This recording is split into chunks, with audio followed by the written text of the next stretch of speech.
রবিবার রাত ৯টার দিকে সাভারের আশুলিয়ায় নয়ারহাট এলাকায় দিলীপ স্বর্ণালয় নামে একটি দোকানে হামলা চালায় 4 জন ডাকাত। এ সময় তাদের ছুরিকাঘাতে মারা যান দোকান মালিক দিলীপ দাস। সাভারের আশুলিয়ায় ককটেল ফাটিয়ে স্বর্ণের দোকানে দুর্ধর্ষ ডাকাতির সময় ডাকাতদের ছুরিকাঘাতে মারা গেছেন দোকান মালিক দিলীপ দাস। রবিবার রাত ৯টার দিকে নয়ারহাট এলাকায় দিলীপ স্বর্ণালয় নামে একটি স্বর্ণের দোকানে এই ডাকাতি হয়। এ ঘটনায় পুলিশ ও সেনাবাহিনীর সদস্যরা ঘটনাস্থল পরিদর্শন করলেও লুট হওয়া জিনিসপত্রের পরিমাণ জানাতে পারেনি।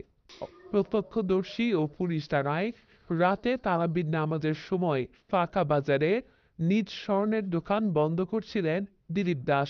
এ সময় 4-5 জন দুর্বৃত্ত ককটেল ফাটিয়ে আতঙ্ক ছড়িয়ে দোকান মালিক দিলীপকে ছুরিকাঘাত করে গুরুতর জখম করে। পরে দোকান মালিকের কাছে থাকা একটি ব্যাগ নিয়ে পালিয়ে যায় দুর্বৃত্তরা। এলাকার লোকজন বলছেন, সাভারে বেশ কিছুদিন হলো ডাকাতের উৎপাত বেড়েছে।